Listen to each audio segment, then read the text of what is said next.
It's been a minute. Few days off from doing the morning show. So much happens. Haason Reddick finally traded since the last time we talked. Shocked, actually. The Phillies season started. Slow again. But Bryce Harper is the man. Joel Embiid returned to the Sixers lineup last night. And while he might have looked a little sluggish, come crunch time, all of a sudden the Sixers are a good team again. Lots happening. And we're going to talk all about it right here, trending in the AM live, with your thoughts and opinions in 30 seconds.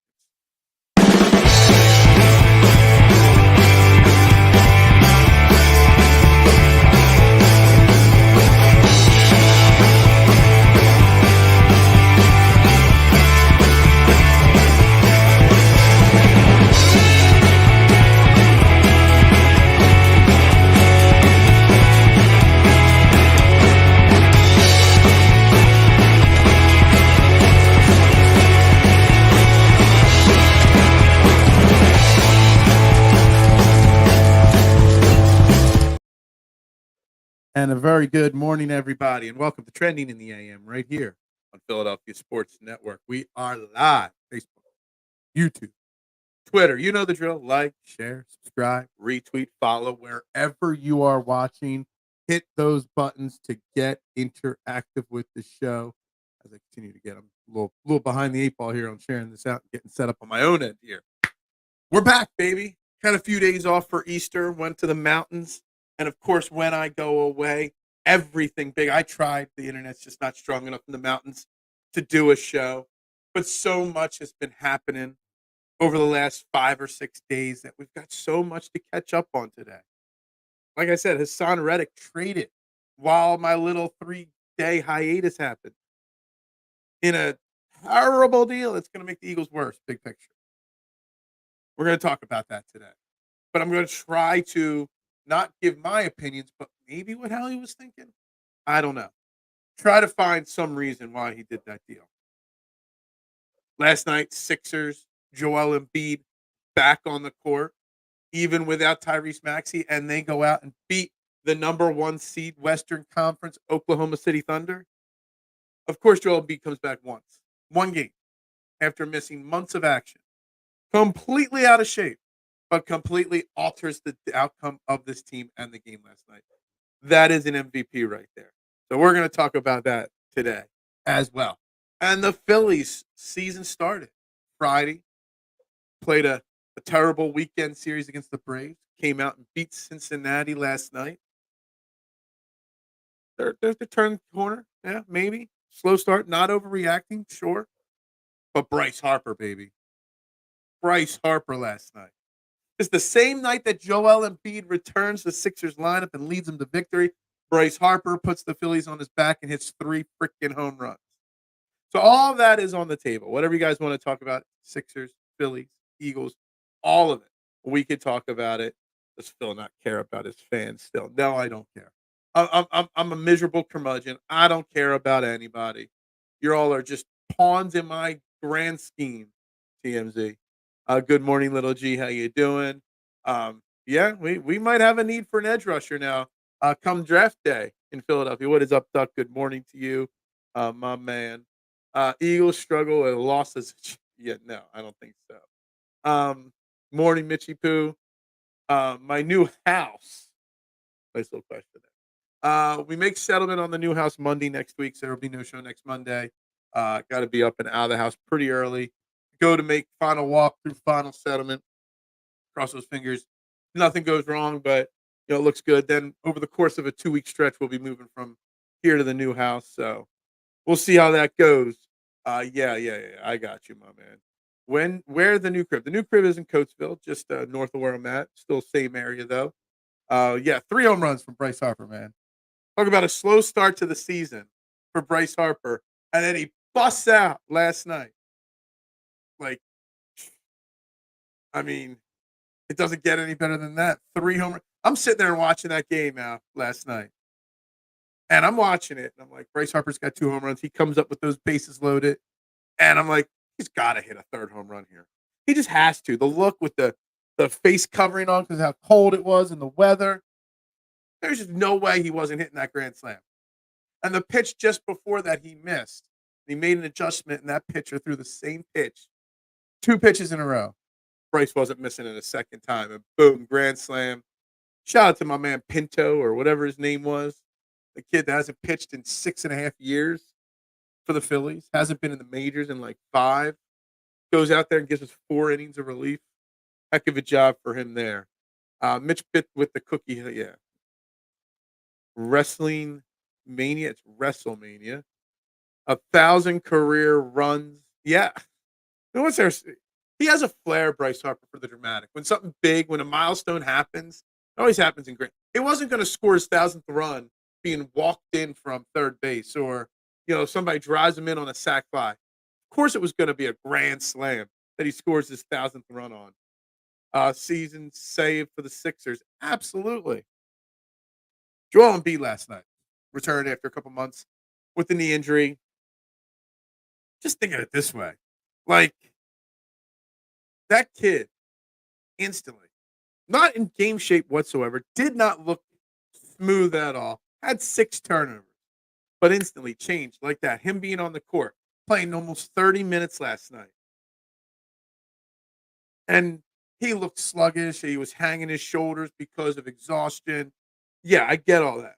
But come crunch time, as has always been the case with Joel Embiid, when the money is on the line, comes up with a huge steal. I think it was Josh Giddey that he stole there at the end. Or maybe it was Chet. Like, how in the world did he find he musters up that little bit of extra energy just when he needs it most? It's great. Great to see Joel back on the court. A turbo Eagles D-line and rush loses best player to the Jets. Yeah.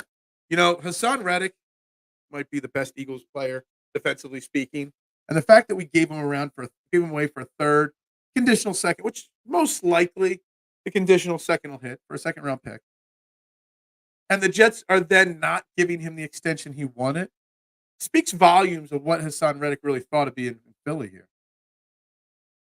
Speaks volumes of what Haason Reddick, or what Howie Roseman thought of Haason Reddick. You just lost your best defensive player. Plain and simple. And the Jets not extend him. They're just going to get that pick back in a comp pick the next year. So that 2026 second or third round pick, they basically didn't pay anything for his son. Didn't help the salary cap much. It was a massive mistake from Howie Roseman. That's right. As the NFL draft presentation finally jumped the shark, I'm not really stoked about the draft this year like last year. I don't know. I don't know if there's any way to really change it. I don't think there's a way to make the draft more entertaining. They're just trying to make it more of a fan event. I think the NFL draft is more for the people there in person than on TV. Because realistically speaking, on TV, you might have it on all weekend long, but you're only really paying attention to the first round. Then after that, it's just kind of on in the background. I want to put the word. I'm assuming Marshawn is talking about the Sixers. Joel Embiid back one game. And once you thought you were out, they pull me back in. Just like that. Joel Embiid looked so sluggish last night. There's 6 more games left. I expect them to play about 4 of those games. We'll see. Get in a little bit of shape. But everybody that played, Maxey was out, but he'll look better with them. Reed being the backup to him looked better. Batum looked better. Kelly Oubre looked better at times outside of those 2 air balls. Tobias Harris looked better. Joel Embiid just makes everybody better. I know he missed 2 months of the season. Give him the goddamn MVP award in the NBA already. Nobody is more valuable to their team than Joel Embiid. And a close second would be Bryce Harper, and a close third would Jalen Hurts. Literally everybody in this city's got an MVP. I'm still smiling after last night's game. It was great. I really thought it was going to be one of those emotional losses where we're like, oh, we're back, but just he's not ready yet. And he pulled it out at the end. That's what she said. I understand why Howie did it, but I don't like it. In all honesty, Reddick wasn't going to get a multi-year deal with us. Well, he's not getting it, Duck, with the Jets either. And to me, that's a problem. If he wasn't going to get an extension anywhere, then just keep him. Just play him out. The Eagles' defense is not as good today as it was when they had Haason Reddick. Not at all. And I want to know why you understand why he did it. Because if you keep him, he plays out the deal, you get the comp pick if you lose him in free agency. Basically what the Jets are doing. And yeah, you're getting a second round pick, but it's not till 2026. Now, I will say, Duck, one of the theories that went on through my head about this trade that maybe is why he wanted that 2026 second round pick. It's basically, unless he gets really hurt this year, it's going to be a second round in 2026. Is that come 2026, the big money on Jalen Hurts kicks in. Probably the big money on Devontae Smith and Landon Dickerson kicks in. A lot of these young guys have their big deals kicking in 2026, 2027. So you're going to need high-end draft picks in the 2026 draft to kind of ease the burden on the salary cap. Maybe that's what it is. What's that pick going to be? It's not going to be an early second round pick, probably. It'll probably be like a pick around 45 or 50. But you're going to get still a high quality player with it that'll be cheap for 4 years. So I think in my mind, that's the only thing I can comprehend. Getting a second round pick 2 years from now helps with the salary cap burden that is going to befall this team then. Maybe. That's the best I can come up with on the positive on it, or the thought process. I think it was a trade that Howie needed to do. I'm not mad at the return, but more the timing of it. Yeah, I don't no.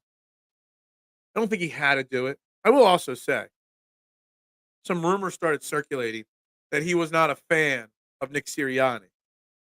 And the fact that he got traded and accepted the trade, not that he had a choice, but you know what I mean. He's accepted and he's walking into New York with open arms and no contract, is that he and Nick Sirianni didn't get along and he just wanted out of here. So maybe that was the bad egg. You know, we've heard some rumors of bad eggs in the locker room. Would never have thought it was Haason Reddick. And I'm not saying it is Haason Reddick. But does that theory or rumor play into your opinions on the Haason Reddick trade? Hope Phil don't mind, but chat pop in and see Mitch Cookie Crumble escapades. Okay? I don't get Howie this year. Lots of non-Howie moves. Well, he's done a pretty typical Howie offseason. Howie got a draft night trade in him. I can feel it in the air. Patrick Surtain, Patrick Surtain, Patrick Surtain, Patrick Surtain. Hey, if Patrick Surtain is in Midnight Green on draft night 1, I'm gonna be doing. I can't say it because you guys will hold me to it. I can't do it. I would hurt myself. But I would do a backflip. If I knew how to do a backflip, I would do a backflip. If Patrick Surtain ended up in Philly on draft night, I'm taking a year off Pixel on draft just because your team sucks. Jets would not get any more than a 4th rounder for Reddick. Lost next. I read it was another 3rd, Duck, but maybe it was a 4th. So yeah. So they're basically swapping a 2026 second rounder for a 2025 4th rounder to get Reddick. I mean, that's a pretty good deal on their part. And getting a second rounder down the line, sure. But you're in win now mode. You went out and spent big money on Saquon Barkley. You got your franchise quarterback. You got a new coaching staff. No offense to Bryce Huff. I'm not ready to anoint him the next Haason Reddick like some. I don't get it. I don't think we're a better team now. And honestly, big picture, maybe 2 years from now, we'll be liking it. But I don't think it was necessary. I don't think it was a smart move. You did not help maximize this year's Super Bowl window. We don't deserve a letdown on Thursday. I was looking at the schedule. He probably plays on Thursday. Joel again. There's one set of back-to-backs. He'll definitely sit one of those. Guessing San Antonio and Wemby. I don't know why. I'm just thinking that'll be a game he sits. The back end of the back-to-back, and maybe he sits the last game of the year. I don't know. We'll see how it goes. But man, I want to know. I want to get Maxey back out there with him. I want the full complement ready to roll come playoff time. Rating we're hot. Dion Kane. Who cares about the UFL? Reddick gonna get Danielle Hunter money. 2 years equals $50 million. next offseason. The fact that the Jets aren't giving him that money kind of shocking. I figured instantly when a trade like that happened, then an extension would have been worked out immediately with the Jets, or already had been worked out. Was Reddick as dumb as Giants for Burns? What? Was Reddick as dumb for Giants? No. Brian Burns said Giants was a dumb move. You don't pay him $150 million, still less than your quarterback. So the thing I have been saying for years, and Phil, yeah. Of course, it's the Hurts billion. In 2026, Hurts big money kicks in. Still 2 more years away. But that's why that to my thought process, Howie's thinking next level. Let's have high end draft picks to round out our roster because we won't have the money to go get a big name player. I mean, it's just basic business. We will be more likely get a fourth for Reddick if he stayed. We will get a middle second. Yeah, I look, I get it. I'm not for it because I think the Eagles are not as good now as they were with him. I wanted Reddick to stay because I think Haason Reddick is one of the best defensive end edges in football. I'm not ready to call Nolan Smith a bust. I'm also not ready to unleash him at this point, depending on before the draft. Right now, you got Reddick, Sweat, and Huff. Sweat had a down year, or not Reddick, Sweat, Smith, and Huff. Sweat had a down year last year. Yeah, he took a pay decrease. Huff has never played more than 40% snaps in his career. He's only had one elite season. And Nolan Smith is coming off of a very shaky rookie year. Now you've changed your needs, and first round cornerback might be off the board now because you might have to get Chop Robinson or something in the draft. There's a lot of win and loss theories and points rolling through my head on the Haason Reddick part of the deal. How are we thinking long term flexibility? He's losing his ace. Yeah, he is losing. That was other snuck under the radar. I forget the guy's name. I was being away. I didn't take notes on news as it happened, but his cap guru, his accountant, his money guy left the Eagles. Now he didn't leave for another job, but I think it was he just didn't see an opportunity for him to get that next step here in Philly. Maybe this was part of that. I'm gonna make this move now to make sure down the line I've got some flexibility. Who, Matt Hennessy? He's a backup depth lineman, and yes, we brought him in. Okay, I didn't make it to it that clear. Jets like we would have got. Oh, okay, like we would. Okay, gotcha. Now we most likely have a middle second. Yeah, and yes, a second is better than a fourth. Got it. I agree. But it doesn't make us better in 2025 or 4. If anything, at this moment, we are worse on defense now. So yeah, in 2026, ask me then, I'll be like, yeah, that pick might be crucial to the 2026 and 2027 roster. But I live in the now just as much as the future past. And I see a team that's on the cusp of another chance to reach the Super Bowl. The NFC is still a wide open conference and can be won by the Eagles very easily in 2024. You took a percentage of that chance away by trading Haason Reddick, in my opinion. Reddick is greater than Huff right now. Huff has the higher ceiling because he's like 5 years younger. That's the difference. The only difference is big picture between Reddick and Huff. Huff has that higher ceiling. Reddick, we know, is elite. Does Blankenship take a leap forward this year with the safety position? Yeah, I saw they gave him a little miniature extension. They had to do a press conference too. I didn't watch it. I don't need to hear Reed Blankenship talk. Although he did talk, I did read a clip that he did talk of the tackling rule, and he's not going to change the way he tackles because he thinks it's stupid that the NFL is making it harder. So expect some Reed Blankenship penalties this year on hip drop tackles. He better take a leap forward. I am not 100% sold like most on Reed Blankenship. I still think he's got some holes in his game and some development to do. You better hope he takes that step forward because him and GJ can be the guys of the future with Sidney Brown. Otherwise, there's a chance he's not on this team much longer, and it's Chauncey Gardner-Johnson and Sidney Brown as your two guys. Shaq Lawson, of course. Nolan Smith is unproven at this point. Phil, learn how to do polls, you boomers. Stop, stop, stop. Okay, okay, be careful. Zero Howie slander will be tolerated. What? We'll slander whoever we want. What rumors am I spreading? I don't spread rumors. I just state what I read, what I hear, what I see. You're set at safety, maybe. The argument is so 4 days ago. Yeah, the Haason Reddick thing. That's what happens when you take a few days off. You miss a few days. Everybody gets a little upset. I guess I'm not allowed days off. You need cornerbacks in later rounds. Maybe. I don't know. We'll see. I would get a catching tight end in the third. We definitely need a tight end in Philly, without a doubt. Like I said, Howie only needs the defense to be respectable. He will continue to invest in the offense to make it elite. Vaunted defense ain't it no more. Niners have a lot of money on the D line. Yeah, I know that's what Howie's probably thinking. Definitely doesn't make me feel better, though.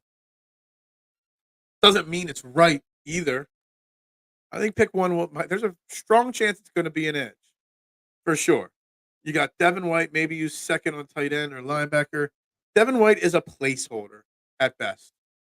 Phil took the trade super hard. I did. I was not a fan. I am a Haason Reddick guy, and I've said that all the time. I think Haason Reddick is one of the most underappreciated edges, whatever you call them these days, in the NFL. He's right up there with Bosa and Watt and all the elites, in my opinion. Micah Parsons, he's that damn good. Yeah, I'm glad I came back from vacation to get tortured in the comments by K1. Yeah, I really glad I put that foot forward for you there, K1. He does have a huge lack of size. That could be a concern.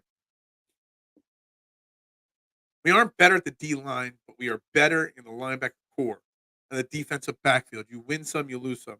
I don't know if we're definitely better at linebacker. Devin White, I said this clearly when he got signed. He's not a good linebacker. He's young enough that maybe he regained some of his form, but he's not an all-pro linebacker. But what he is better than every linebacker we had on the team last year. So I guess, yes, we did technically get better. Reddick is not Chris Jones. He affected 3 would have been touchdowns in the Super Bowl. Yeah, Chris Jones is pretty elite. There's no doubt about that.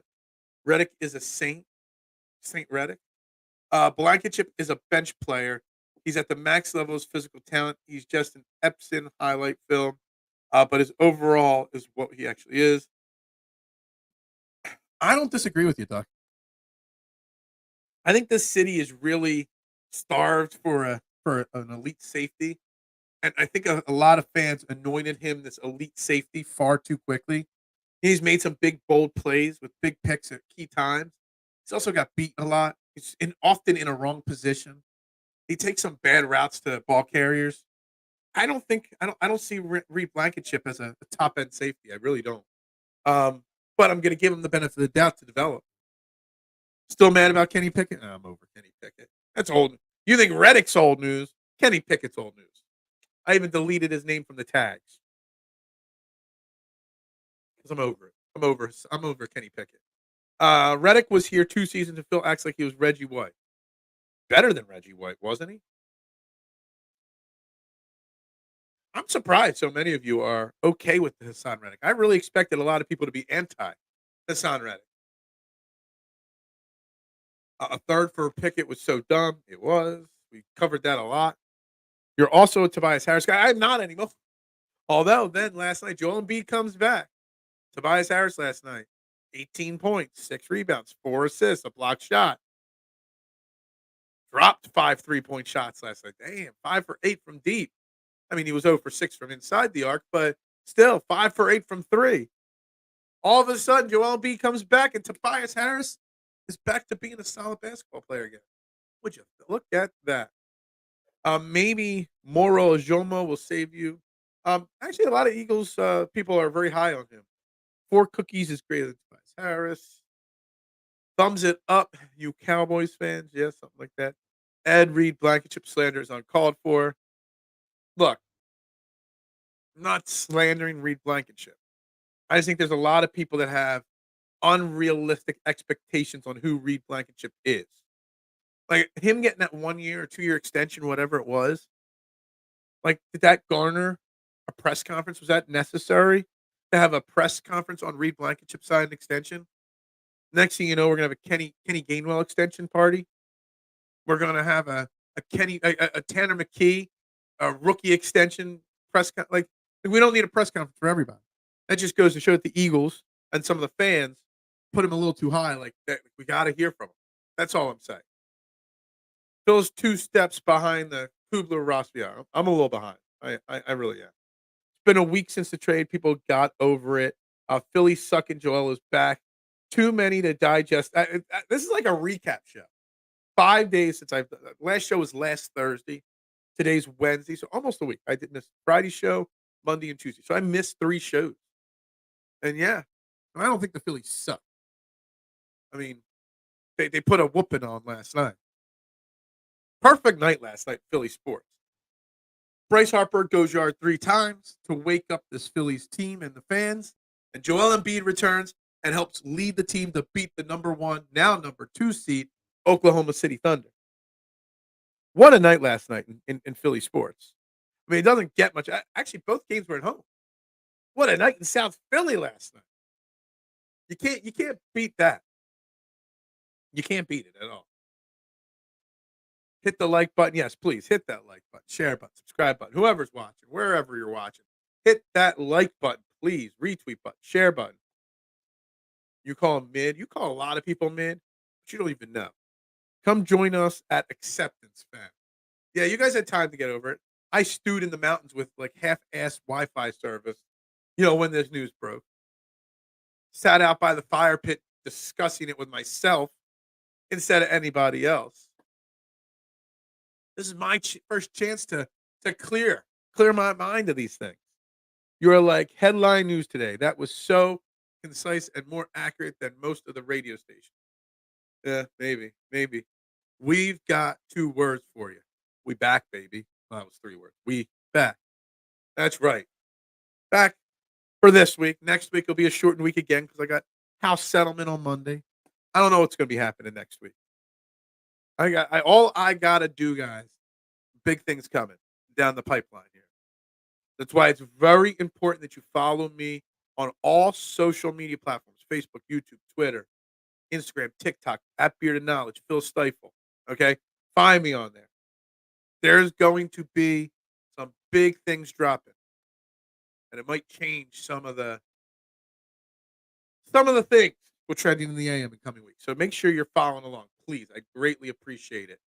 Or subscribe to my personal YouTube channel, which is linked in the description of this show, so that when I make my big announcements and changes, you hear it. Just gonna say it. Can we maybe get the man's 20 thumbs? I would love 20 thumbs up. It would make me better or make me happy. 12 likes. I mean, Tobias Harris scored more points than there are likes on this video. That's embarrassing. Shout out to the Flyers fighting for a playoff spot in a rebuilding year. Absolutely. I've tried to give the Flyers a shout out here and there. I mean, it's great.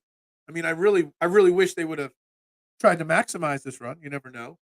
But yeah, I'll be watching Flyers playoff hockey if they make it in. I thought it was a sure thing that they were in. And then I go away for 5 days. I come home and I look on my social media page and I see people running polls and asking questions. Will the Flyers actually make the playoffs? So are the Flyers slipping, Kyle? Are the Flyers falling a little bit? Maybe that. I don't know. Oh my freaking gosh, could it be the best show on YouTube? Yeah, that's right. The Gatekeeper. The Gatekeeper. Yeah. Wait, isn't TikTok some Chinese? Yeah, supposedly. I finally hit 100 followers on TikTok. Come on now. I'm big time over there now. But supposedly, our government's got so many issues going on, but they're trying to ban TikTok. That's their top priority right now. Hilarious. Trending in the past week. Yeah. Okay. All right. That show when I used to do it when I first started with DSM Media like 2.5 years ago, it wasn't trending in the AM. It was a weekly show called Trending for 4 Quarters. That was the original show that I used to do. on, well, not my original show, my original personal show. I was part of the AAT Birds team at the start there. Official, good morning. What is up, my man? Hope you were well today. Um, so the Flyers had a tough stretch of games. Okay. So they're not a lock to make the playoffs anymore. That's unfortunate. But they're fighting. I I saw some stuff going on with Torts getting a little fired up the other night. Look, I hope the Flyers make it. I love playoff hockey. I've been to more Flyers playoff hockey games than I have Eagles and Sixers games in my life combined. Been to a lot of Flyers games and a lot of Flyers playoff games. Nothing like playoff hockey. Um, yeah, the hateful eight. Yeah, UFL is like light beer. The NFL. I'd rather talk about the NFL offseason than watch a UFL game. Sorry. Um, Flyers have a few very winnable games ahead. Good for them. Look at that. I spent like 5 minutes talking Flyers hockey today. I'm asking questions. I'm bringing them up. Look at that. Look at that. Put the Flyers out there. I should even change the color of the show. Talk Flyers. So we're gonna make the color of the show orange for our fighting, for our black and orange guys. TikTok is a chest of information. You get receipts on leftover ham. How to DM on dating app. Yeah. And I get sucked into watching TikToks. I just sit there. I start paging my phone. Next thing I know, 2 quarters of a basketball game is over. Embiid is back, baby. That is right. Big. All right. It's exciting. Last night in South Philly, Harper 3 home runs. Embiid gets the game-winning or the game-sealing steal. Dug deep there at the end of the game. Knocked out a couple buckets and free throws. Wasn't happy with how much he stood out on the three-point line. I know he only took 3, I think, three-pointers last night. He took 3 and missed all 3 three-pointers last night. But he's just getting his legs. I saw Joel Embiid, even though he looked gassed 3 minutes into the game, still making a major impact defensively. And that's really, like, Joel Embiid's offense, it's elite, one of the best offensive centers ever. I get it. But what he does defensively and how he affects a game defensively is so underrated and so underappreciated. And he was still able to do that at 30% last night. I know people are saying he was 50%, but 30%. Phil only pays attention to hockey if the Flyers make the playoffs, but we were supposed to care about preseason baseball. We barely talked preseason baseball on here, just so you know. I found ways to watch from knockoff sites through satellite feeds Phillies baseball when I was in the mountains. I care about baseball. Sorry, K1. I've seen more Phillies games than any other pro team. I've been to more Phillies games regular season wise. I've only been to one playoff Phillies game in my life. But yeah, so in order for me, I've been to more Phillies games than anything else. Flyers second, Eagles third, Sixers fourth. I've only been to like 2 or 3 Sixers games in my life. No, 3. 3. Went to 1 in college.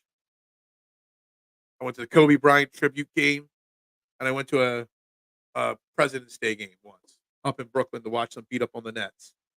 But that's about it. Joel put Josh Giddey in solitary confinement. Well, isn't he supposed to be in solitary confinement too? Oh, I see how you. Yeah. Me and you on the same page on those jokes, my man. Oh man, I don't know what's going on there. I don't know whatever happened with that situation because he's obviously still playing for OKC. I'll have to ask my man Grant. Sometimes watches the show,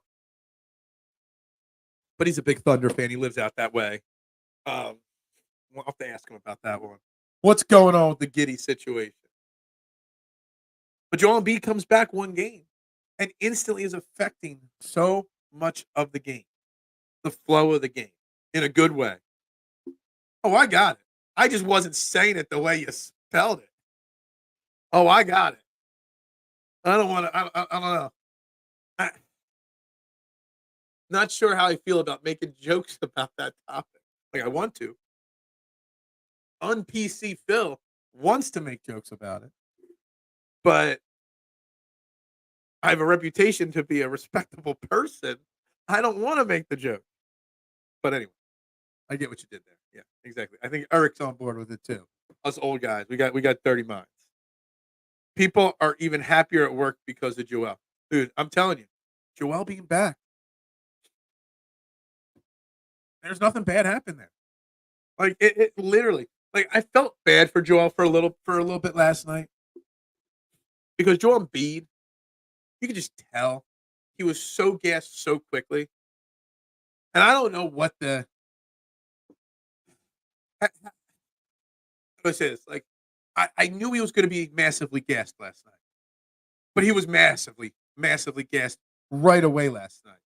So like, what did they see in the practice and warm up that made them think like, as long as the knee was healthy, let him get back into shape in a game. Who cares if they win or lose? Was that the thought? Like, what was the thought process? Because he clearly wasn't ready to play physically, conditioning wise. Like, I know he's been running some 5-on-5s and some scrimmages and stuff, but he looked massively gassed. Literally 2 minutes in the game. I saw 9 something left on the clock. There was a foul, a stoppage in play, and you could just see him holding himself up.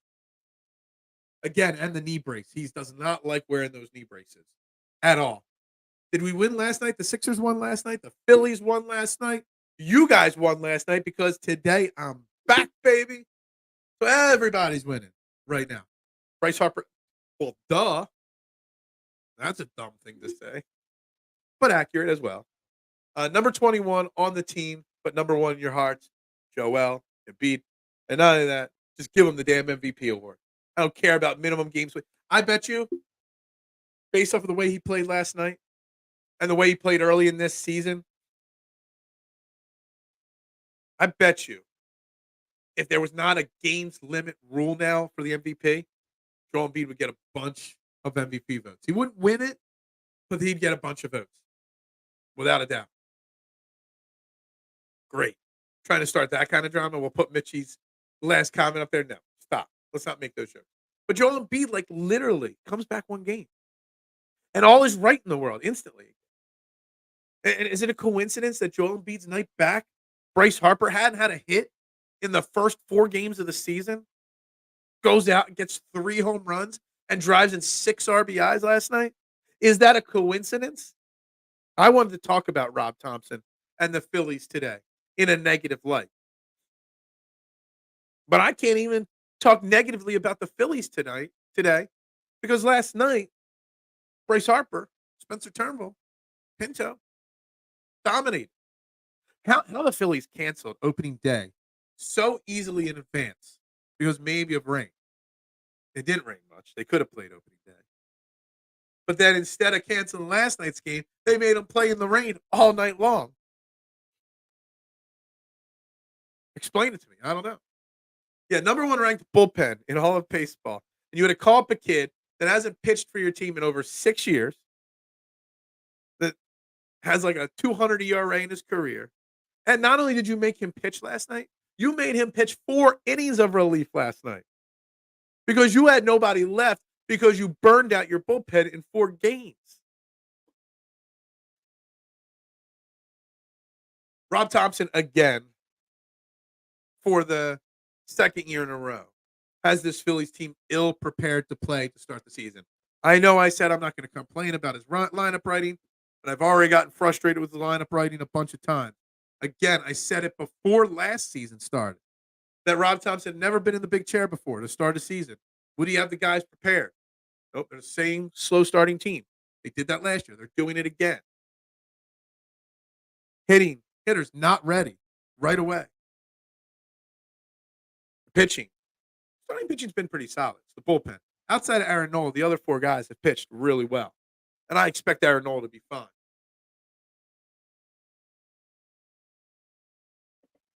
But Rob Thomson ill prepares his team to start the season. Now, I'm not going to complain and overreact because they're 2-3. I'm going to let it play out because we all know by June, July, this team's firing. But you can't, sports teams in general, the Eagles, the Phillies, the Sixers, the Flyers, you can't expect to start slow and make a comeback every single year. That's what the Phillies have been doing the last couple of years. At some point, you want a team to start hot and carry that momentum all year long. I remember that headline and had the same reaction Yeah, we talked about it on this show briefly. And I put out a lot of comments on Twitter on it. No way it's the number one bullpen.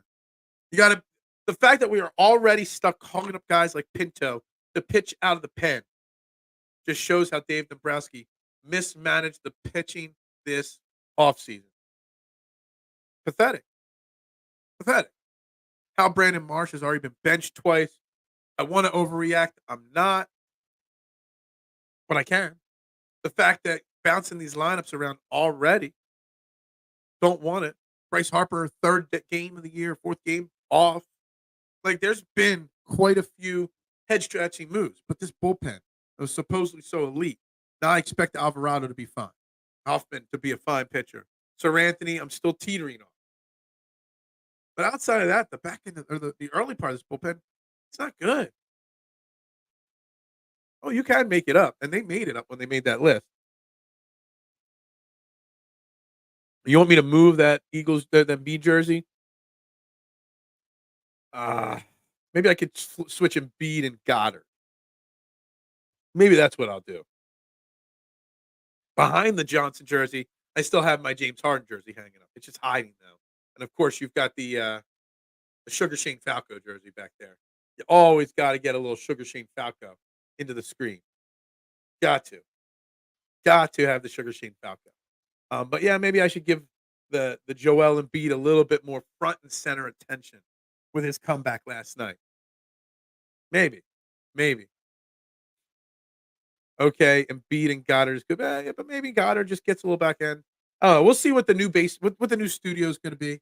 Whether I do the jerseys in the background or something else in the background in the new studio once I move into the new house. Got some ideas. I don't even know where I'm going to set up at this very moment. Move the big head. Jim Tomey will never be moved. I love my Jim Tomey fat head back there. For sure. Gotta have it. Yeah, I mean, yes, there is a Jimmy Butler. Oh, I always go the wrong way. There's my Jimmy Buckets. That will forever hang sort of in the background. Forever. Because it's my favorite jersey that I never got to wear enough. Not at all. Yeah, there's a Hurts jersey. See, right there. Jalen Hurts, Kelly-ish green. The no sponsor studio. That's right. Maybe we'll have some sponsors soon. You need an Ivan Fedotov? No. I have not had a Flyers jersey. I think I had a jersey after I had an Eric Lindros jersey. And I think I had another jersey. I just forget who it was. I forget. But I definitely had I did not get many hockey sweaters, back in the day. They're just too expensive. Timu Hurts is probably. Fanatics is not taken kindly to. I saw somebody post their screenshot of their Saquon Barkley Fanatics order, and it was like the day after that Saquon Barkley signed in Philly, and they ordered a pre-order, and it's not going to get here till mid-October. I don't think Fanatics is the best business to be investing in right now. Who's the one that got away? Isaiah Joe or Jimmy Butler? I was hoping so bad that Isaiah Joe bricked every shot last night. Because I know we've had this argument about Isaiah Joe in years past on this show, Marshawn. I think Isaiah Joe is just a guy. But he had a solid game last night for Oklahoma City. Played 28 minutes. Had 14 points. He shot 4 of 11 from deep, 4 of 13 overall. Again, nothing special. But I understand now that, he was better than I was giving him credit for. But he also got to go to a place where there was no pressure. He might not have ever developed into what he was or is if he would have stayed here.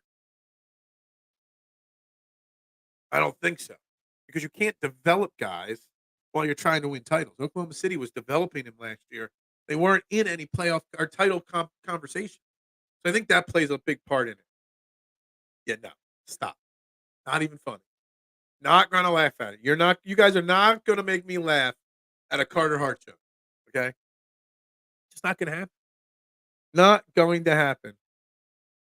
Same with Matisse Thybulle. You cannot develop. Everyone gets upset because we lost out on Isaiah Joe and Charles Bassey 2 years ago when we were still in the prime of the Doc Rivers era before last year's collapse. 2 years ago, I was like, oh, if we had Isaiah Joe or Charles Bassey, we'd be so much better.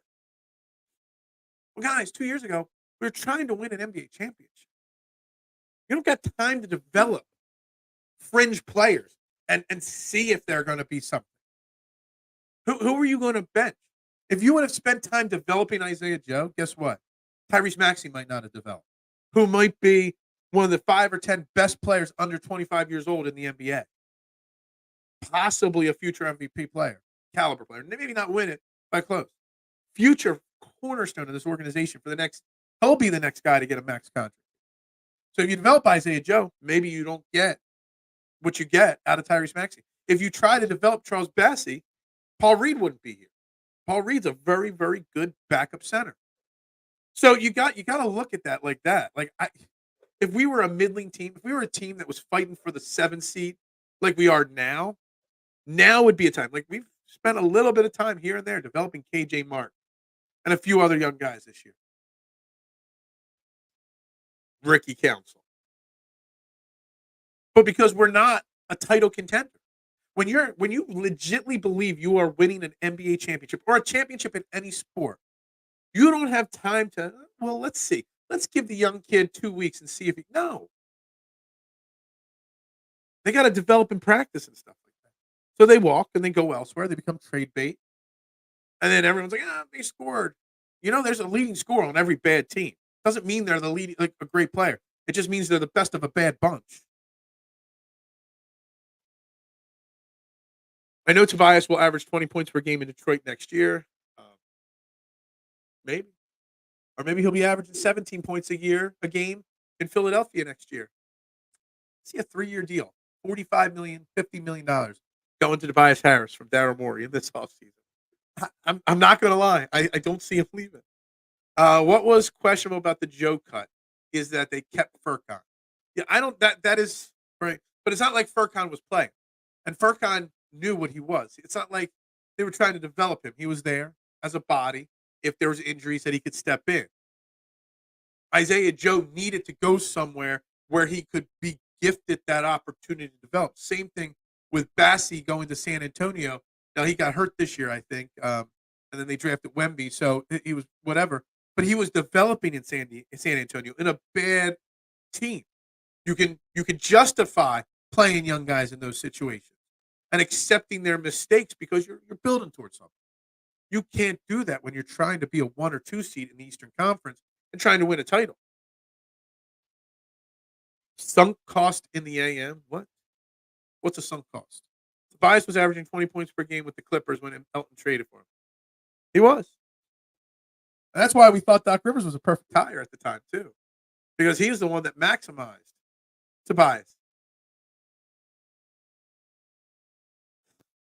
Tobias Harris is going to get a Sixer next year. Mark my words. It's going to happen. I love this. Wilson Chandler and Landry Shamet. Look, isn't Landry Shamet, I don't know who he plays for. But I think he's still floating around, still playing minutes. He's still getting minutes in the NBA, isn't he? I think he developed into a pretty solid 3-point shooter, solid defender. I don't know. I think Wilson Chandler's retired by now. But yeah, I love that combo of names. Look, everybody has a bad team has somebody lead the league in score or team in scoring.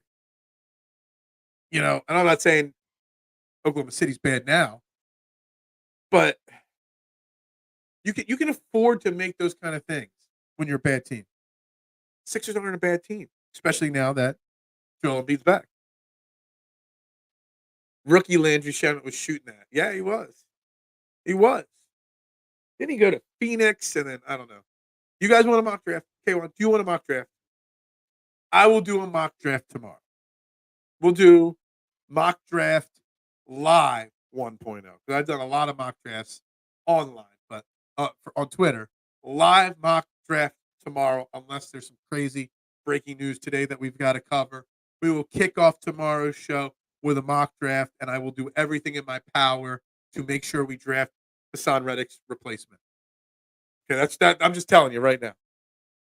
That's what's going to happen. I did do the other day, 2 days ago on Twitter, the Sam Hinkie of all mock drafts. K1. The Sam Hinkie of all mock drafts. I'm gonna put it up. I'm gonna find it on a screen here and I'm gonna share it. Okay. This is the ultimate Sam Hinkie draft. Okay. And why do I call it the Sam Hinkie draft? Because on top of drafting 8 players, I picked up 9 draft picks extra for 2025, including a first, 3 seconds, and 3 thirds. All right. So this is my honorable mock draft for one, Sam Hinkie. I picked up a first from Tennessee, 3 seconds, 3 thirds. I made like a million trades throughout this draft. So if you want to see this, I'm the master of the trade back in the mock draft. I love trading. I love trading back and then back up and stuff like that. I'm just saying, this is the Sam Hinkie of Sam Hinkie drafts right here. This is what you kind of get content-wise. Draft equals content. Yeah, that's right. This is the kind of content you get if you follow me on Twitter at Bearded Knowledge. No mock draft close to draft day. I will definitely do the week of the draft. Big things coming, but I will be doing a lot of mock drafts. I'll do a mock draft on this show tomorrow if people want to hear it though. Chop too small, but in that 22 to 26 range, will be the best end available. Over under on Surtain trade at the Eagles on draft night. 22nd pick, 2 thirds. Marshawn, I would set the line that it happens. I'll give you a plus 475 that it happens, which is pretty favorable. So here's how I'll do it. I will say that Patrick Surtain does not get traded anywhere on draft night. I would set that at minus 110. Then the Eagles at plus 475. And then everybody else at like 10 to 1 or worse. Because if he goes, he's coming to Philly. This mock draft is awful. Oh, it is. I know it's awful. But you also have got 9 draft picks. 7 of them in the first 3 rounds added to what you already have next year. This is the Sam Hinkie. I titled it the Sam Hinkie draft. Okay? It was for fun. I know it wasn't a good draft. I know it wasn't a good mock draft. I know that. Leonard Taylor, your best pick you pick up. Peyton Willis, I did get him at pick 80 at linebacker. I'm actually really hyped on that one. I am. Because I think he's actually out of the realistic linebackers we could draft, Cooper, Trotter, I would put Wilson as the second. I'd put Wilson above Trot. So, yeah, and Kenny Logan Jr., a nice safety out of Kansas. Be able to get him at 158. I don't think he lasts that long. But I like that as well. Quantity over quality is the way forward. Something like that. Chop not going to fix anything. He's going to replace a body. We lost a body in Haason Reddick, and I know it's old news to you guys. And I think you guys would have been more on my side of not being happy with the trade if we had done a show right when it happened. We did. So now here I am talking about it 5 days later, and you guys are all over it. You guys have moved on. I am not over it. I don't think the Eagles are better today than they were before the trade was made. More than Jalen Hurts. More hurt than Hurts. What? I don't know.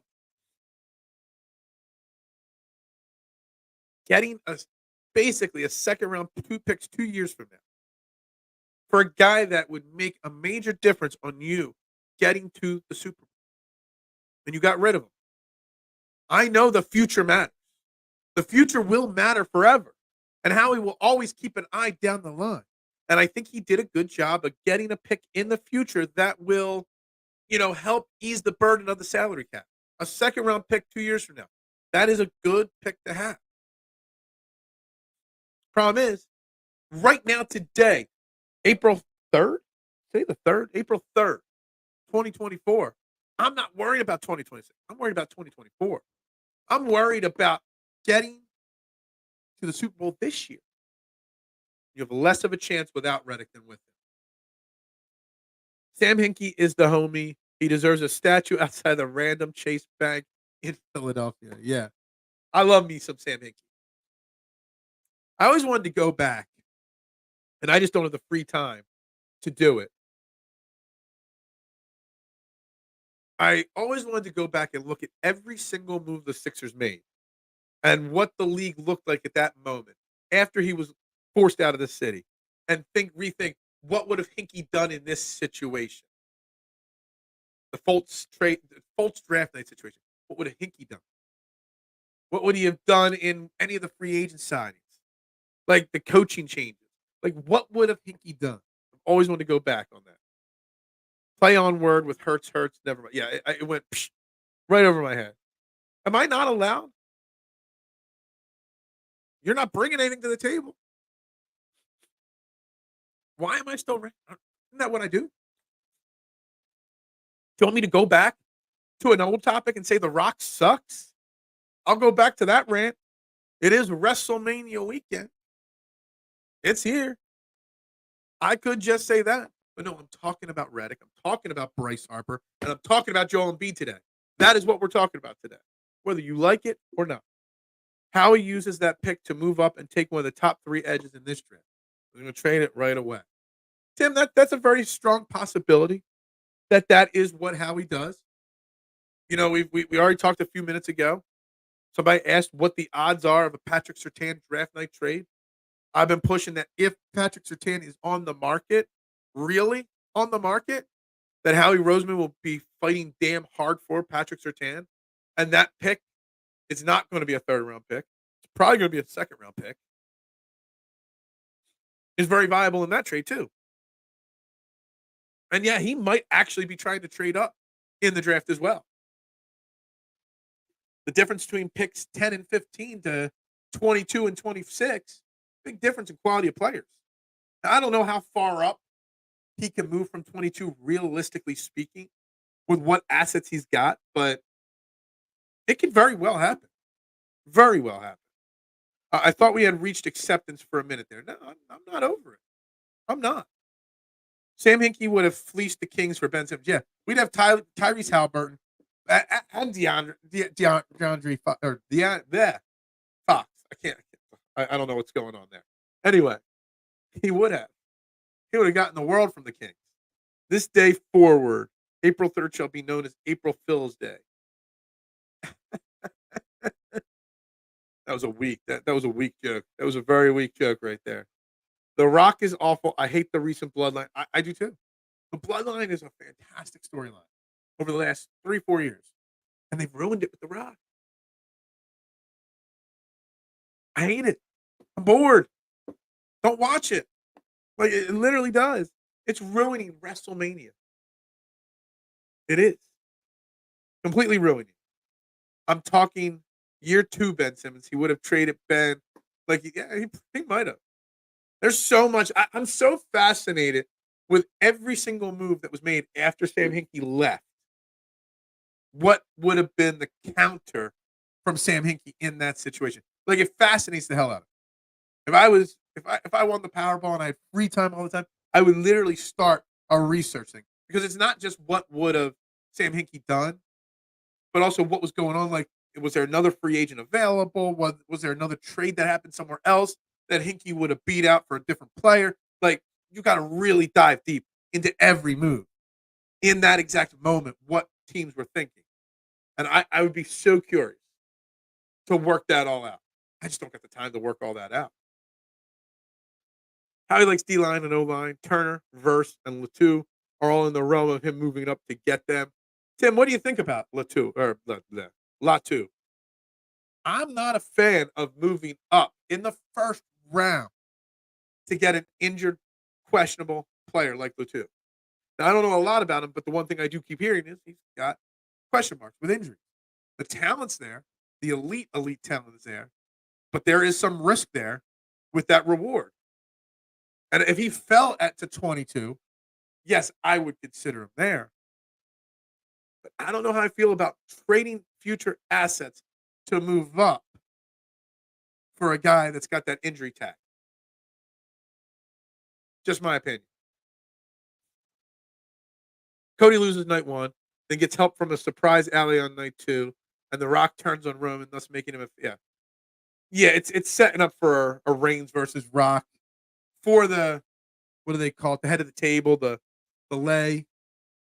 That's setting that up for either SummerSlam or Mania next year.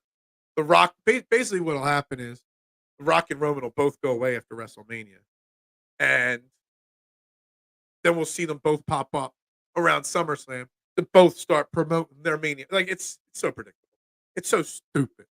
It's taking the star off of the Drew McIntyre match with Seth Rollins. It's taking away from an exciting triple threat match of Logan Paul, Randy Orton, Kevin Owens. It's taking away from what has been a great storyline of Bayley versus Damage Control. It's taking away so much. You can't create new stars if you keep bringing back old stars. You got to sometimes take a step back, have a WrestleMania, maybe not worry about the returning stars. Let some new people have that moment to shine, and then use that to build towards future stars. But people don't understand that. April 8th isn't the apocalypse, right? It's when I'm buying a house. You besmirch the name of the final boss. I like Black Adam. I never watched Black Adam. All he needs is an Assassin's Creed hood attached to his vest. And I guess. Pass. The Seth and Roman lose night 1. The Rock costs Roman the title night 2. After the Avengers assemble against the Bloodline, Jay beats Joe. The Bloodline splits up. The Rock and Roman fights potentially at SummerSlam. Yeah. There's a lot in that. Yeah. I think WrestleMania is extremely predictable this year as a whole. I have no interest in it. Don't tell me when I sold my tickets. I make settlement at like 8 a.m. the day after WrestleMania. So can't be out there at the Wells Fargo Center. So I won't be going. Buying a house is slightly more important. I think Sam would have stayed at 3, knowing he was either going to get Ball or Fultz at that spot. More than likely Fultz, because Ball to the Lakers was already set in stone. I absolutely agree. There was never a chance we were getting Jason Tatum in that draft. And I agree. He would not have been stupid enough to trade up to get Fultz with Boston. If anything, he would have traded up with Boston and gotten something back. Ever since Sam Hinkie left, Boston had our number. I really do blame the firing of Hinkie on everything. The whole thing is damaging the integrity of pro wrestling. Dude, there's integrity in pro wrestling. Where is Scam Hinkie? Last I heard, yeah, he has not been involved in basketball since. Sam Hinkie is a businessman. I forget. I did look this up, Mister, like a year or two ago, because I was curious. And he has a job with some hedge fund company or something like that. Like he's involved in money somewhere. The dude's a smart man. He is. He just didn't know anything about basketball, and he put us through a process. Bloodline versus Rock and the Core 12 on Raw after WrestleMania. We're going to come out like the Nexus. We're all going to hold up our arms for the Core. No. Ironic how Joel brought the Thunder last night and then rocked the DX shirt afterwards. You know what? We can go back to the Sixers here for a few minutes. I think we've talked a lot about rag, a little bit about baseball, a little bit of everything. I don't think it's understated. I think we are understating how big Joel's return was last night for the Sixers. We have seen teams in the past make runs to the conference finals and the championship from that 7-8 seed in the past. The Lakers did it 2 years ago, made it to the conference finals as a 9 seed, I believe. So it can happen. And Joel Embiid instantly, and I know the Thunder were missing their 2 top scorers, Alexander and Williams. But we were missing Tyrese Maxey last night. And having Joel Embiid come back, we literally, with a 50% max, Joel Embiid beat, at the time, one of the 3 best records in basketball. One of the best teams. One of the teams that's going to make a run towards the finals. The Western Conference, man, the top of the conference. I mean, the games between, like, if we could get a Thunder versus Nuggets Western Conference Finals, I'd be stoked for that. 2 best teams going at it. Would love to see it. But Joel came back and instantly put the Sixers back on the map. You cannot tell me that folks in Milwaukee, Cleveland, New York, notice I didn't add Boston in there because I don't think they're worried. But those teams had to watch some of last night's game, or at least the highlights, and be like, damn, I don't want to face the Sixers in the first round of the playoffs. We need that 7 seed. We do. We need to win that first game of the play-in series, get the 7 seeds, and face Milwaukee in the first round versus Boston. Now, I might be kicking myself in the ass saying that we don't have that when Boston whoops up on us. But I like that matchup much better than going up against Boston in the first round. But literally, like that, Joel comes back one game, plays at a 50% level, and instantly makes a massive difference. It changes the outlook of Sixers fans across the nation.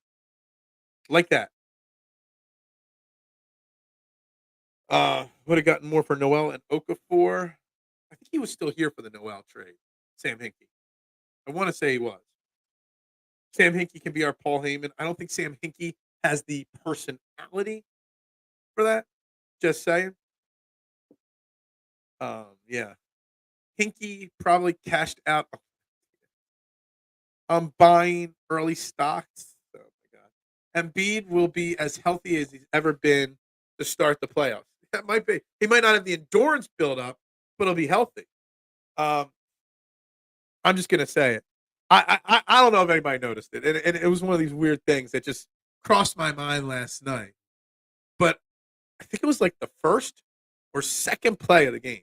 We won the opening. I think it was the first defensive play of the game. Joel Embiid was jogging up the court last night, and a Thunder player tripped on the back of his feet, and he stumbled forward a little bit. And I just felt my heart sink.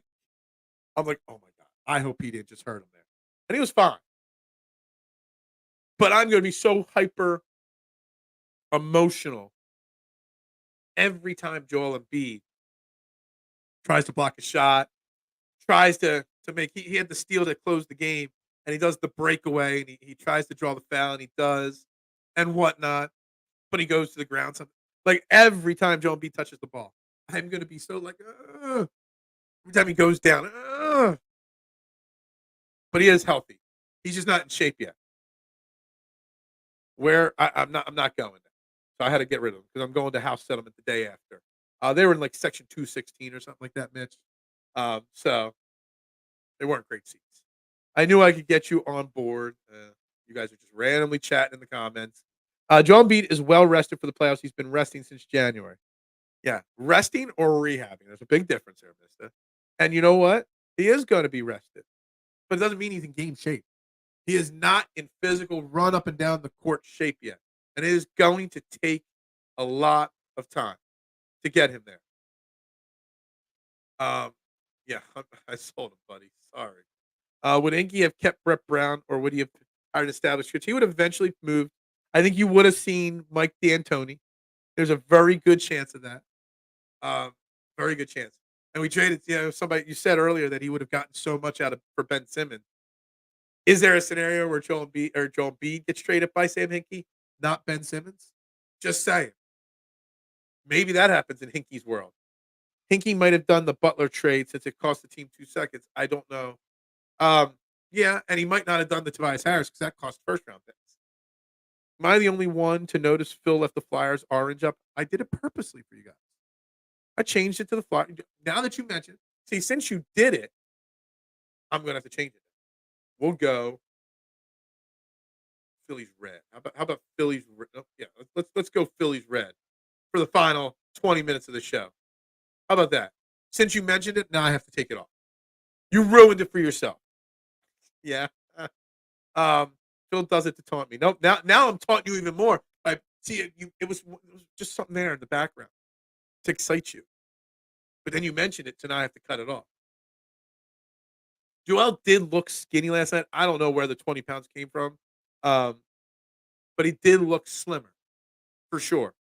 He also talked about depression and stuff like that in his post-game comments yesterday.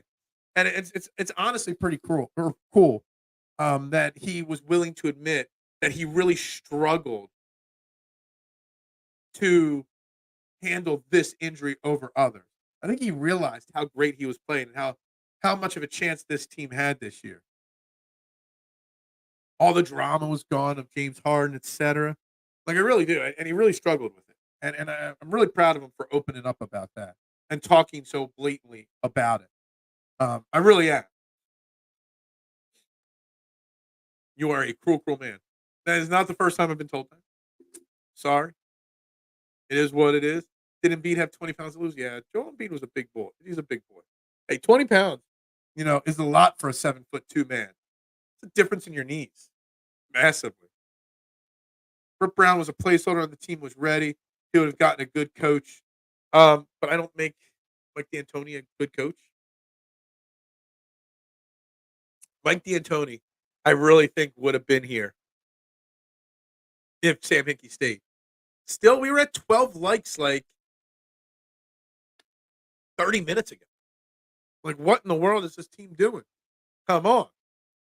Ben would have been the one to go. He saw the same thing with Michael Carter Williams. I think he would have traded the third pick to the Kings for a future first, and the Fox pick which I believe was the fifth. That's a lot for me. Hold on. Ben would have been the one to go. He saw the same thing with MCW. Hinkie would have traded the third pick, Fultz, to the Kings for a future first and the Fox pick.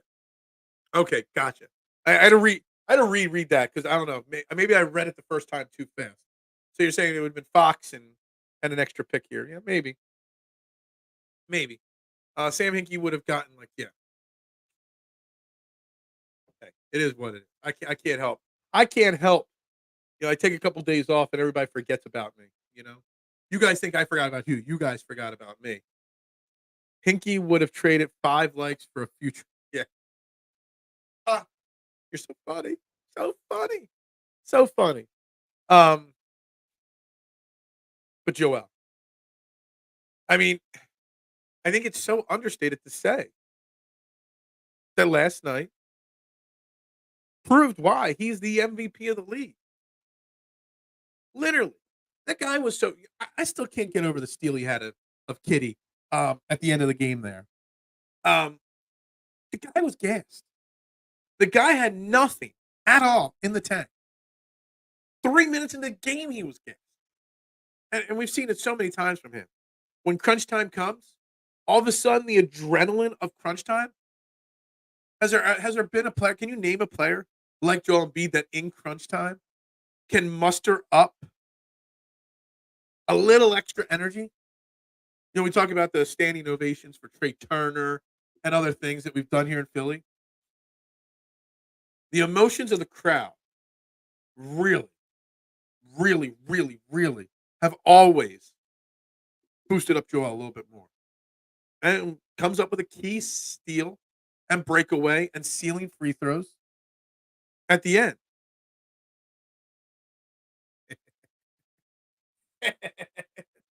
I did. I did that for you, Marshawn. In my mind, sometimes the show speeds up too much. Sometimes it slows down. And I hear, and I can hear the show before I say it. And I'm like, I got to say that for him. I got to. I set myself up for that one just for you, my man. If Hinkie was here, we'd have Embiid, Butler, Halliburton, and Maxey. I don't know if Maxey ever gets here if Hinkie stays. Because I think so much else changes, we might not be in the position to get Maxey when we did. I think he would have kept Elton in the G League very possibly. Yes. ML's Jedi mind trick was a success. Yeah, it wasn't a mind trick. I just wanted to acknowledge an inappropriate joke that's still kind of funny. Just gonna say it. With Joel, the Sixers had the best win percentage except for Boston. Absolutely, I'm telling you, Joel Embiid so understated how important he was last night. Like I'm looking at this box score, and not just from him. Like I said, Tobias had a better game. Campaign played decently in his minutes. Kelly Oubre, Batum had a good, solid game. Buddy Hield, he didn't shoot a lot last night, but you know, this team was built for Joel Embiid, and now we get to see it. Now, I will say this: I do need a little bit more from Kyle Lowry. The guy really doesn't put a lot out there. He's a general, whatever, but and he's here for the playoffs and whatnot. But I want to see Kyle Lowry and Buddy Hield too with Joel Embiid more. We'll see that come playoff time for sure. I didn't forget about you, Phil. I was the one who your likes. Oh, thanks. I appreciate it. Yes. Had fairway to heaven last night. the Valero Texas Open. If you want to make a bet this week, Matthew Fitzpatrick, 25-1, is going to win the Valero Texas Open. If you want to hear why and all my thoughts on Valero, check out the replay Fairway to Heaven, same place you're watching this. Did it last night. We're back, baby. Me and you were back on the same page with that. Just because I acknowledged your joke the second time. Joel's like the event horizon around a black hole. All the defenders are attracted to him and become a part of the flare. It's a little deep. The Bucks lost to the Wizards last night. Did that? I think the Bucks are beatable. If Joel Embiid gets to, so all right, let's close this show with a Joel Embiid question for the next 10, 15 minutes here as we get ready to wrap this show up. If Joel Embiid, there's 6 games left. Hopefully he plays 4 of them. If Joel Embiid gets to 85%, is that enough by playoff time to beat a team like the Bucks in the first round? Does he have to get to 90%? Can he get to just 75%? And is that enough? Like, what level of Joel does he have to get to increase your confidence that they can win the first round series, whoever that opponent is? Is Joel Embiid at any percentage good enough to beat Boston in the first round? That's the question. What level does Joel Embiid have to get to for you to have any form of confidence come playoff time? Because what we saw last night from him, first round, I mean, it might not be enough to beat Milwaukee in a 7-game series. He's got to ramp it up a little bit more. You know they're going to protect him and only let him play maybe for the next 6 games. Definitely not playing the back-to-back games. It's San Antonio, and I forget who the other is, on the road. He's definitely not playing those 2 games, or one of those 2 games. Is there enough time to get him to 75, 80%? And what does that do? I think 85% of Joel Embiid come playoffs beats the Milwaukee Bucks in a 7-game series. 75%, I'm teetering on that. I would like Kelly Oubre, Batum, and Campaign back next season. Absolutely on Kelly Oubre, without a doubt. Want Kelly Oubre back. Kelly Oubre, man, he's a spark plug, man. He's great off the bench. He can start when he's needed. He's got energy, fight, spunk. I love him. Batum already said he's retiring, I think. Campaign, sure, maybe. He's young enough. Could be cheap enough. I have no problem with Campaign coming back. Phil, while you're at it, acknowledge me as your Corbel chief. I acknowledge. Chat GPT would have done a better job than Scam Hinkie. He was atrocious. We don't have a Sam Hinkie fan right there. 4 more likes to get to 20. Make Sam Hinkie proud. Yes, please. Let's go. Let's get it rolling. Yes, acknowledge you. Joel is Scotty Scheffler. Change my mind. Oh, man. I don't know about that. But Scotty Scheffler's won some championships before. Just saying. He's a major champion. The best golfer in the world. Joel Embiid's one of the best basketball players in the world. Never won a championship. Joel Embiid is like the Xander Schauffele or the Tony Finau. Really, really good. But then when the crunch time comes, kind of comes up a little short. I'm curious to see how Boston looks in the playoffs. Drew ain't been that. Yeah, that's true. As of recent, Porzingis hasn't been to the playoffs in forever, and he's been banged up a lot lately. Can Jalen go left? Yeah, love it. And all the other things are meaningless. Can Jalen figure out how to go left? That's all that matters. Yeah. So it'd be interesting. So I'm saying 85% of Joel Embiid, if we can get him there by the playoffs, there's a realistic path that this team pulls it together. And look at us. 1 game back. And we're all bought back in on the Sixers. You're asking a lot. Our GM would look at your comment. Yeah. Yeah. I'm confident that Doc Rivers will blow a 20-point. That is true. Is nobody scared that Doc Rivers will figure out how to win in the second round or the first round because he gets to beat the Sixers? Like, somebody's got to be concerned there. I know I've got to be concerned there just a little bit. Glad he's back. What's up, Brandon? How you doing? I saw what you posted about your dad on Facebook. Good stuff there. Glad he's back, but still not totally confident that they make out a play-in. This is an interesting point here. I'm sitting here I'm already calling us whether we're winning against Milwaukee in the first round. We still got to win the play-in series. But see here, I'm going to tell you. I'm going to tell you why we will. And I don't know if we will win the 7 seed in the play-in or the 8 seed. But I am not worried about the Chicago Bulls in a one-off game. I'm not worried about the Atlanta Hawks in a one. This year's Eastern Conference versus the Western Conference is why the play-in series is not a good idea. Teams like Atlanta and Chicago don't belong even remotely sniffing the playoffs.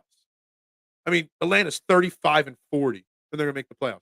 I have no problems there. Now, can we beat the Heat? So I think it's 8 plays 7 the first game, and whoever wins that's locked in the 7, then the loser plays the winner of the 9-10, right? So Chicago versus Atlanta will play, and then we would have to beat them. I wouldn't worry about that. I think we could hypothetically beat Miami in that first game. So I think you're making a great fair point that we still got to get through the play-in series. But I'm not concerned about beating Chicago or Atlanta to get the 8 seed at worst. That does not worry me or concern me one iota. Tatum and Brown have 5 Eastern Conference Final Series losses. That's interesting. A lot of money tied up in the Jalen Brown. Just for fun, the NBA should set up the Sixers versus Bucks in a special 9-game series for Doc's coaching career. So we want to make a 9-game series? Just let it be a 7-game series. We know he'll blow game 6 and 7. We know it. We know it. No doubt about it. Miami beating Boston or Milwaukee in the first round. Man, what would it be like? Miami beats their opponent. We beat our opponent. And the Miami and Philly coming out of the play-in series are the teams that move on to the playoffs. That would be shocking for the NBA. The NBA, I think, wants Boston in the finals so badly. They do. Like, they want to make Jason Tatum their poster child. I really think they do. I don't think he's got the personality for it. I don't think it's possible, but I think they really want Jason Tatum in Boston to be the poster child. Right there. I think they want them. They want Denver. They want OKC. But basketball would love to see the Sixers make a deep run. They want to see Golden State make a run. They want to see LeBron and the Lakers make a run. I look at Western Conference standings. I know the Warriors are falling. Yeah, they're at the 10 seed. The Lakers are the 9. So here again, scenario where in the Eastern Conference, Chicago and Atlanta as that 9-10 seed, terrible. In the Western Conference, you got the Lakers at 43 and 33 as the 9 seed. Golden State 41 and 37. Even the 10 seed or 11 seed Houston Rockets, who are on the outside looking in, are better than Chicago and Atlanta. So while the play-in series is fun, it brings more teams into play. Some years like this year in the Eastern Conference, it does a disservice because these teams don't deserve. If Atlanta somehow knocked off Philly or Miami, and made the 8th seed, they would get smoked by Boston. You can make an argument that Miami or Philly could beat Boston. You can't make an argument that Chicago would beat Milwaukee. It just doesn't make sense to me. Jason Tatum complains too much. Absolutely. Oubre has to be a long-term Sixer. I agree. The names that were listed earlier, Oubre, Payne, and Batum. Like I said, Batum I think is retiring. So Oubre. I'm going to take Batum out of the question or comment before, and I'm going to add Buddy Hield in. I would keep Oubre over Hield. I would like to keep both. But if I could only keep one, I'd want to keep Kelly Oubre over Buddy Hield. And Campaign would be third on that list. But I do like 3 more likes to get to 20 likes. Let's go, people.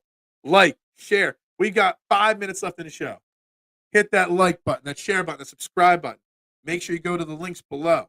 Make sure you find me on social media and follow me. Some big breaking news coming. I'm going to announce it on Friday on this very show. Some big breaking news for me, personally, outside of buying a house. So make sure you're following me, because if you missed this show, I'll be sharing it on Twitter as well, TikTok, Instagram, Facebook. I made my Facebook page, my personal page, a professional page now, so you can follow me, on Facebook now. Atlanta beat Boston in 2 straight games. Make that make sense, right? Batum can't retire. He's not even a 50 yet. Um, I don't know. Am I remembering that wrong? Like, I think he said he was retiring at the end of this year. I really think I remember reading that. And then whatever personal issues that were going on in his life that made him miss a bunch of time early after his trade to the Sixers. I think he said he was retiring, that this was it, but he was going to play it out and give it his all. We never really found out what those personal issues were. But, you know, I really, really think he's, I think he called it a career this year, which is fine. Batum is a nice player, good player to have on your team, but, it wouldn't be a loss if you lost him. I'm all about Kelly Oubre. I love it. I mean, his what he has been able to show. I feel bad that he had to languish in Charlotte the last few years. Like the kid can play, and he's got just so much spark and toughness in him. His personality is contagious. He's a perfect, person to put next to Maxey. The smiling, the fun, the personality. The two of them. I'm not saying I want him to be a starter or anything like that. I prefer Kelly Oubre coming off the bench. And when Tyrese Maxey and the full team is back, which hopefully that's tomorrow night in the game. Tomorrow night, 7:30, we're going to Miami. Welcome to Miami. We got a 3-game road trip here. Miami, Memphis. So that's it. So it's Miami, day off, Memphis, then Spurs, back to back. I can see Joel skipping that Spurs game. But when we got everybody back, nope, not yet. Friday, I might not even say it Friday. Friday, I just might make a tease. That's it. I haven't even decided. Just saying. But I'd be very curious when everybody is back. And I'm going to pull up last night's box score to really, really hone in on this. What do you do with your lineup? Maxey. So last night you had Harris, Embiid, Lowry, Payne, and Oubre. You put Maxey back into the equation, and Payne goes to the bench, obviously. But is there a scenario where you go Harris, Embiid, Lowry, Maxey, and put Batum back in the starting lineup? Because that's where he was to start the year. You do that? Or do you keep Oubre, Lowry, and Maxey and go with the smaller lineup with Joel Embiid back? I don't know.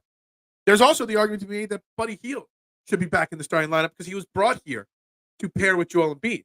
Do you go with Lowry, Maxey, Hield, Embiid, Harris? Once everybody, the full complement of players together? I'm not sure. I'm very curious. But what I will say, the rotation will be very tight come playoff time. Martin, unfortunately, won't see any minutes. You've got a strong, solid 9-man rotation for the playoffs. And we haven't even talked about Robert Covington and if he's coming back. And I thought he was going to be back before Joel. There's rumors he'll be back soon, which would then give you a 10-man rotation come playoff time. It'll be very, very interesting to see how Nick Nurse uses his weapons come playoff time.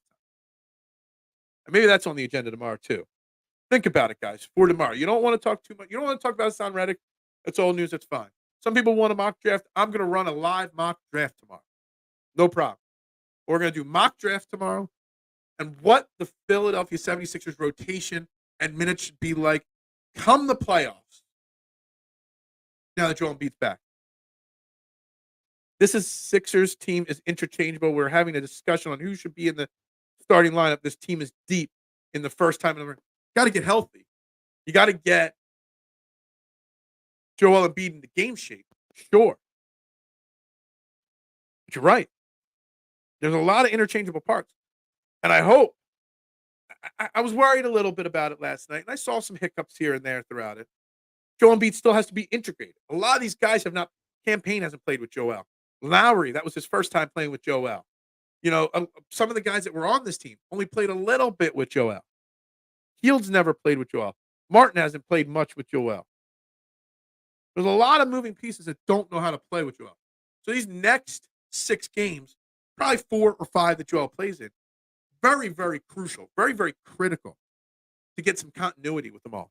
Learn where they're at. Saw a couple passes that just looked awkward last night.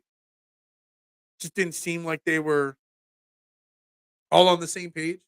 But it's critical. So we're going to talk about that rotation tomorrow. And what should it look like? We will. Absolutely. We really didn't talk much Phillies today, but I did bring them in. We're going to start the wrap up here, though. Phillies will be on the agenda tomorrow. Whether they play, I doubt they play. There's been so much rain already. Maybe they played them tonight. Maybe they don't. I don't know. Sixers tomorrow. Rotation. Eagles. Mock Draft Live 1.0. Maybe a slight tease on the breaking news. Maybe. And I didn't get to talk about Dan Orlovsky farting on Pat McAfee's show. It's the only note I had written down here for today. Because I kind of pretty much won this show today. I wrote down Dan Orlovsky. He got busted for farting on the Pat McAfee show. Whether it was real or not, I don't know. But it was still pretty damn funny. He was awfully defensive during the whole situation. I think it was his wiper blade personally. That's just me. Anyway, we're going to wrap up Trending the Game right there. Did we get to 20, guys? Did we get to 20 likes? I hope so. But only thing Sixers need is a backup center. We got Paul Reed. Paul Reed's a perfect backup center to Joel Embiid. Paul Reed without Joel Embiid is a terrible center or terrible backup center. But with Joel Embiid there, he's the perfect complement to Joel Embiid. And I firmly believe that. So we're going to wrap up. I gave you guys an extra minute and a half today without any, purchasing of overtime. So we're going to wrap it up right there, guys. Trending in the AM right here on Philadelphia Sports Network for now. I am your host, Phil Stiefel. We'll be back tomorrow, 8 a.m.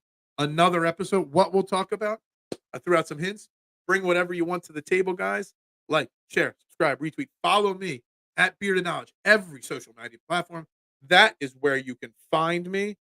1,000. Oh, so we're upping it from 500 to 1,000. I appreciate that. Ciao Paisan. Yeah, that's right. Thanks for an extra minute. Yeah, well, now with all these extra comments, now we're up to 2 extra minutes, guys. Anyway, guys, I got to wrap it up for the day. I will see you guys tomorrow, back 8 a.m. Have a great day. Go Birds.